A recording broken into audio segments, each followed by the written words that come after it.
जो मोदी जी चाह रहे थे वो कामयाब हुए। इंसान इंसान को काट रहा है, इंसान इंसान को लूट रहा है, इंसान इंसान से नफरत कर रहा है, मार रहा है। उसको खाने और पानी पे भी बोला जा रहा है कि तुम जय श्री राम बोलोगे तो। अपने मर्जी का ये सनातन है, अपने मर्जी का हिंदू है। सबसे पहले इंसान बने तब कोई हिंदू मुसलमान बने। हिंदुओं की भी मौत होती है। हेलो दोस्तों, स्वागत है आपका हमारे चैनल NH एजेंसी पर। दिल्ली की कुछ महिलाओं से एक पत्रकार ने जब पूछा कि जितने भी दंगे हुए हैं क्या इन सब में बीजेपी का हाथ है, तो उन महिलाओं ने जवाब दिया कि सीधा सीधा नरेंद्र मोदी का हाथ है। कहा मोदी जी यही चाहते थे कि इंसान इंसान को काटे और इंसान इंसान को काट रहा है।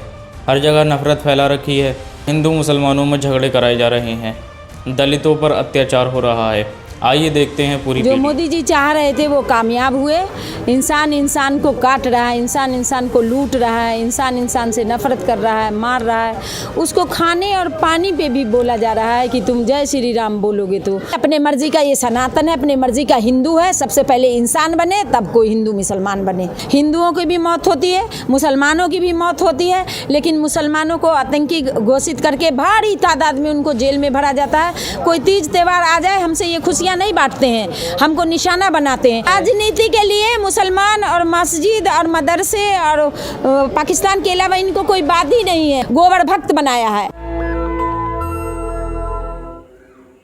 नमस्कार, मैं श्रवण कुमार, आप देख रहे हैं नेशनल दस्तक और हमारे साथ बातचीत करने के लिए मैम हैं कनीज फातिमा जी हैं। मैं इनसे जानने की कोशिश करूंगा जिस तरह से देश में लगातार जो हिंसा हो रही है, लगातार हिंसात्मक बयान दिए जा रहे हैं, उसको लेकर जिस तरह से मोदी जी कहते हैं कि कपड़ों से पहचान करो। वो देखते हैं स्टेज पर से बोलते हैं कि कपड़ों से पहचान करो। देश भर में चीज़ें होने स्टार्ट हो गई है। अभी महाराष्ट्र आप लोगों ने देखा होगा जिस तरह से हॉस्पिटल के सामने एक लंगर लगा हुआ था और वहाँ पे कपड़ों से पहचान करके जय श्री राम के नारे बुलवाए गए। कैसे देखती हैं आप? जी, जो कुछ भी हो रहा है वो नहीं होना चाहिए। ये नफ़रत की जो अब चरम सीमा पे पहुंच गई है। शुरू हुआ था एक छोटी सी चीज़ से और कभी किसी इलाके में महदूद हुआ करता था। अब पूरे भारतवर्ष में ये नफ़रत की चिंगारी एक आंधी तूफान की तरह फैल गई है। जो मोदी जी चाह रहे थे वो कामयाब हुए।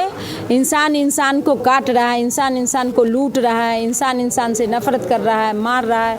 उसको खाने और पानी पे भी बोला जा रहा है कि तुम जय श्री राम बोलोगे तो। सबसे बड़ी बात मोदी जी को अभी आके टीवी पर बोलना चाहिए, जैसे मन की बात कहते हैं वैसे मन की बात करना चाहिए। वो कपड़े से पहचान के दंगई को पहचानते हैं तो अब सारा देश, सारा भारतवर्ष जान चुका है कि भगवा आतंकी कैसे पत्थरबाजी करते हैं, कैसे नफरत फैलाते हैं, कैसे लिंचिंग करते हैं, कैसे मर्डर करते हैं। ये कोरोना अभी आया था तो दुनिया भर में मुसलमानों ने संदेश नए तरीके से दिया है। वैसे भी जो क्रांति आई है एजुकेशन की, एकता की, अमन की, इंसाफ की, वो मुसलमानों ने, मदरसों ने दिया है। एम्बेसडर दिया है, काजी दिया है, कलेक्टर दिया है, सब कुछ दिया है इन लोगों को। लेकिन आप जिस तरह से कह रहे हैं कि हिंदू, मुस्लिम, सिख, ईसाई भाई भाई, ये नारे वर्षों से लगते हैं इस देश में। अनेकता में एकता की पहचान है इस देश की। लेकिन अभी पिछले दिन बयान आप सुनी होंगी उत्तर प्रदेश के योगी आदित्यनाथ जी का, बटेंगे तो कटेंगे। और ये भाई भाई का कैसा रिश्ता है? देखिए, अब आधे में ले लिए। मैं कहना चाहती हूँ अभी कोरोना आके दुनिया भर को संदेश दिया कि अपने माँ बाप, भाई बहन से जो किनारा कशी किए हुए थे कि मुझे इन्फेक्शन हो जाएगा, उस वक्त में मुसलमान रोज़ा रख के तपती धूप में ठंडे पानी पिलाए हैं बसों के पीछे दौड़ दौड़ के।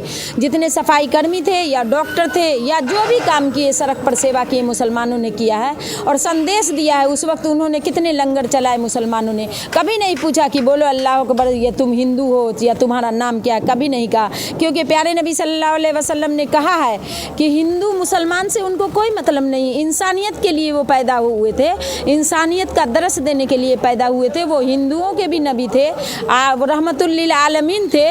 वो पूरी दुनिया को इल्म की रोशनी से, सच की रोशनी से, हक की रोशनी से मनव्वर करना चाहते थे। वो हिंदू के भी नबी थे, वो मुसलमान के भी नबी थे, सिख के भी नबी थे, ईसाई के, पूरे यूनिवर्स, पूरे आलम इंसान के वो नबी थे।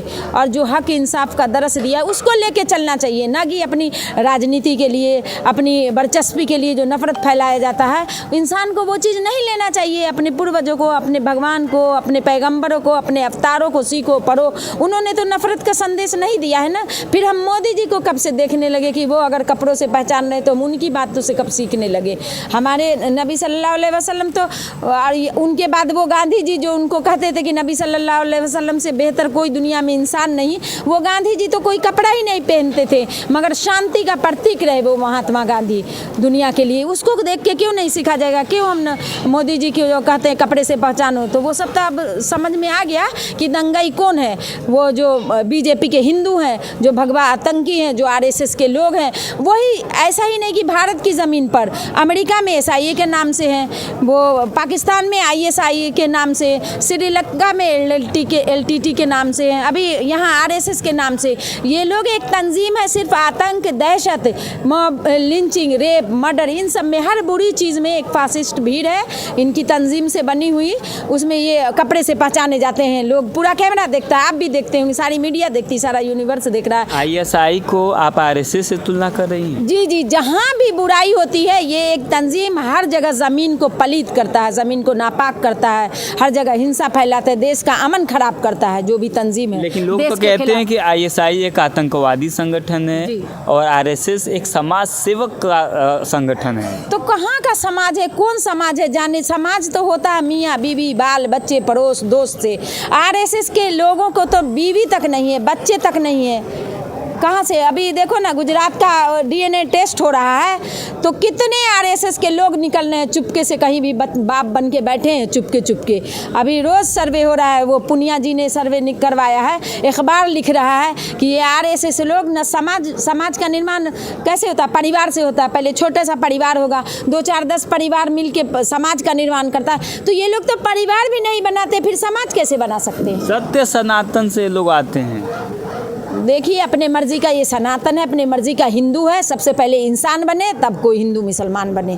तो ये लोग तो इंसान नहीं है, जानवर से भी कम है। पहले पुरुष बनो, न पुरुष है न उत्तम। पुरुषोत्तम राम का जो कहते हैं जय श्री राम, तो पुरुषोत्तम राम की बात करने के लिए ये लोग न पुरुष है न उत्तम है। चलिए, मैं उत्तर प्रदेश से आपके 2-3 सवाल लेंगे। उत्तर प्रदेश में जिस तरह से लगातार घटना बढ़ रही हैं, एक तरफ तो लोग कहते थे कि राम राज्य वहाँ पे है, और दूसरी तरफ देखा जाए तो जौनपुर में अभी आपने देखा होगा कि एक लड़के की गर्दन काटकर हत्या कर दी जाती है।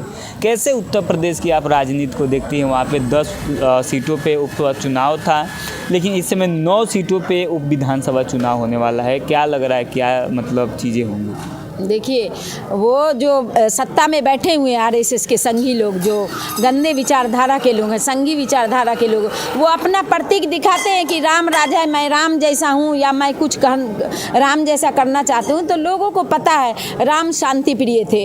राम नहीं चाहेंगे कि किसी का मर्डर हो, किसी का हक छीन लो, किसी के साथ नाइंसाफ़ी हो, किसी की बेइज्जती करो, नहीं चाहते हैं। वो कितना योगी जी चाहते हैं रिप्रेजेंट करना कि हम हैं राम, या राम जैसे हम हैं, या राम को हम लाए हैं। कोई समझ नहीं पा रहा है। वोट को सेंट्रलाइज करने के लिए पोलराइज किया जाता है, और वो हिंदू लेके चलते हैं। हिंदू भी समझ गया ये हिंदू भी नहीं, हिंदू के भी दुश्मन है, वो इंसानियत के दुश्मन है, पूरे इंसानियत के दुश्मन है। तो कहा जाता था पहले, या दिखाया जाता कि मुसलमान के दुश्मन है ये, मुल्लों को मारो, मुल्लों को ठीक करो। अब तो पता चल गया कि ये दलित के भी दुश्मन है, ये ब्राह्मण के भी दुश्मन है, उनके भी बच्चों को मरवा रहे हैं, जाके दंगे में घुसाते हैं कुछ पैसे के एवज। जब रोजगार नहीं युवा को, तो कुछ पैसे के एवज उनको भी बरगलाते हैं, उनको मरवा देते हैं जाके। आप बहराइच वाले दंगे का जिक्र कर रही हैं, जिसमें गोपाल मिश्रा नामक एक ब्राह्मण की हत्या हुई थी। लेकिन गोपाल जो बहराइच दंगा हुआ था वो तो एक्सपोज हो गया, उसमें पता चल गया है कि इसमें सरकार और पुलिस वालों का हाथ था। जी बिल्कुल, और हर दंगा को एक्सपोज नहीं किया जाता हो भले, लेकिन हर दंगा सरकार के प्रिपरेशन से होता है, सरकार का मैनेज किया हो जाता है। होम मिनिस्ट्री के जितने भी आईएएस ऑफिसर होते हैं वो मैनेज करते हैं। खुद भी उसमें से उनकी मौत होती है, हिंदुओं की भी मौत होती है, मुसलमानों की भी मौत होती है। लेकिन मुसलमानों को आतंकी घोषित करके भारी तादाद में उनको जेल में भरा जाता है। मुसलमान का ही जानी माली नुकसान होता है। कोई तीज त्यौहार आ जाए, हमसे ये खुशियाँ नहीं बांटते हैं, हमको निशाना बनाते हैं। और हिंदुओं का भी थोड़ा बहुत नुकसान होता है, ऐसा नहीं कि जौ के साथ गुण नहीं पिसता है, उनका भी नुकसान होता है। तो ऐसा काम ही नहीं करो, शांति बनाए रखो। लोग लड़ाते हैं, सत्ता के जो लोभी हैं, जो अपने फ़ायदे के लिए, अपनी वर्चस्वी बनाने के लिए हमको आपको लड़ा रहे हैं। हम ही देखो, अभी बगल में कुछ होता है, हम आप एक जगह रहते हैं, आप बीमार होते हैं तो हम हॉस्पिटल ले जाएंगे, योगी जी मोदी जी नहीं आएंगे। आप भूखे रहते तो हम आपके लिए खाना लेके जाएंगे। आपके बच्चे को तकलीफ होगी, जेल जाएंगे तो हम खड़े होते हैं आपके साथ। तो योगी मोदी नहीं खड़े होते, तो हम आपको नहीं लड़ना चाहिए। इंसान कि अखिलेश जी जो कह रहे हैं कि जुड़ेंगे तो जीतेंगे, आप उनकी कह रही हैं। बिल्कुल जुड़ के रहोगे तो ये जो बुरी शय है उसको, उस पे हम लोग काबू पा लेंगे। ये अखिलेश जी के स्लोगन से आप खुश हैं? जी जी बिल्कुल। जो भी अमन का, इंसाफ का अगर स्लोगन कोई देता है एकता का, मेल जोल का, शांति का, तो उसके साथ कोई भी रहता है। जो अम्बेडकर ने दिया, जो गांधी जी ने दिया, जो मौलाना आज़ाद जी ने दिया, उन्होंने तो दुश्मन के साथ लड़े, अंग्रेज़ों के साथ लड़े। और ये मूल्य पाकिस्तान, मंदिर मस्जिद, अगर इसको हटा दो, इनको मंदिर मस्जिद, हिंदुस्तान पाकिस्तान की बात ना आए, मुसलमान हिंदू ना हो, तो इनके पास है क्या? मान लिया 25% अगर मुसलमान हटा दो, 25 करोड़ मुसलमान को, फिर आप क्या करोगे?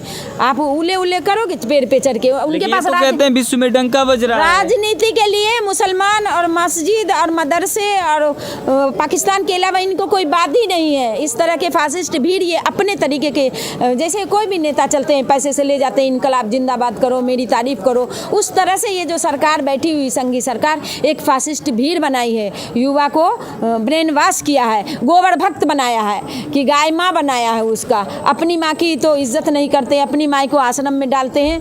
गाय के लिए सरकार बनाए थे योगी जी, गाय को भी दरबदर कर दिए हैं और गाय को इस अंधभक्तों की माता बताते हैं, अपनी माँ को दरबदर कर रहे हैं। तो उनकी बात नहीं सुनो। किताबें दुनिया में पड़ी हुई है, इतनी किताबें पढ़ो ना, अपने पूर्वजों को फॉलो करो ना। योगी मोदी कब से कहे, ये लोग तो सत्ता के लिए आए हैं, अपना मंदिर मस्जिद का काम छोड़ के आ गए हैं। देखिए इन्होंने बहुत बड़ी बात कह दी कि अभी बीजेपी के पास हिंदू मुस्लिम के अलावा कोई कार्ड नहीं था। एक नया स्लोगन जो बीजेपी ने दिया है समाज को, बटेंगे तो कटेंगे, एक रहेंगे तो नेक रहेंगे। अभी 2 राज्यों में चुनाव है, महाराष्ट्र और झारखंड में। क्या लग रहा है कि ये स्लोगन काम कर जाएगा वहाँ पे? हो भी सकता है, दोनों विचारधारा के लोग हैं, तो क्या होगा इसका सिनेरियो रिजल्ट नहीं बता सकते हैं, क्योंकि आप कई साल से इलेक्शन का रिजल्ट देखते हैं कि जीतते जीतते अदर पार्टी बाद में अनाउंस हो जाता है बीजेपी जीता है। तो हम जीतने की बात नहीं कर सकते हैं, लेकिन नेक बनो एक बनो अगर किसी का स्लोगन है, इससे भी अच्छे लोग प्रभावित हो सकते हैं। और वो जो बटेंगे कटेंगे कह रहे हैं अगर, तो हो सकता है कुछ लोग ऐसे मानसिकता के उनसे भी प्रभावित हो सकते हैं। लेकिन सही चीज़ क्या है, सबको, हिंदू मुस्लिम सिख ईसाई, औरत मर्द बूढ़े बच्चे, सबको एक चीज़ लेना चाहिए कि देश में अमन कैसे बना रहे, देश की तरक्की कैसे हो, देश में रोजगार कैसे हो, देश में शिक्षा सुरक्षा कैसे हो, सेहत के लिए यूनिवर्सिटी हॉस्पिटल वगैरह बनाया जाए। शिक्षा का स्तर इतना गिर गया, मैं बार बार आपके माध्यम से कहना चाहती हूँ, हर मीडिया के माध्यम से कहना चाहती हूँ कि जो 27 लाख नीट में बच्चे बैठे हैं, आप उस हिसाब से देखो, सर्वे करो, तो चाहे नीट वो IIT हो या एम्स हो, पूरी यूनिवर्सिटी दिल्ली की मिला के देख लो, 1 लाख से ज़्यादा सीट नहीं है आपके, ये 27 लाख बच्चे कहाँ जाएंगे? तो पहले ज़रूरी है मदरसे ख़त्म करके या मस्जिद तोड़ने या वक्फ बोर्ड को कब्जा करने के बजाय आप स्कूल यूनिवर्सिटी बना के इन बच्चों का एडमिशन लो, इनको हायर एजुकेशन में भेजो, ये देश का डेवलपमेंट करेंगे, ये साइंस रिसर्च में जाएंगे, ये चांद पे पहुंचेंगे, ये देश को तरक्की करेंगे। हम चाहते हैं कि तरक्की की तरफ जाए, अमन की तरफ जाए। Thank you. तो मैम ने साफ साफ कहा कि धर्म नहीं ज्ञान चाहिए जिससे पेट को भरा जा सके। बिना पेट भरे आप कोई भी काम नहीं कर सकते हैं। आप पढ़ाई कीजिए, चाँद पे जाइए और अपने आप को बढ़ाइए। आप क्या सोचते हैं हमें कमेंट में ज़रूर बताइए। शुक्रिया। नेशनल दस्तक की आप इस महिला की बातों से कितना संतुष्ट हैं, कमेंट में अपनी राय ज़रूर बताएं। लगता है पूरे देश की जनता भी अब समझ गई है कि बीजेपी हमारे लिए खतरा बन चुकी है। सरकार में सिर्फ और सिर्फ नफरत फैलाने का काम किया जा रहा है। जैसे कि बड़े बड़े नेताओं के लगातार भाषण सामने आते हैं, सारे बयान नफरत फैलाने वाले होते हैं, सारे बयान भड़काऊ होते हैं। चैनल पर अगर नए हैं तो चैनल को सब्सक्राइब करें, वीडियो को लाइक करके अपने दोस्तों तक ज़रूर शेयर करें।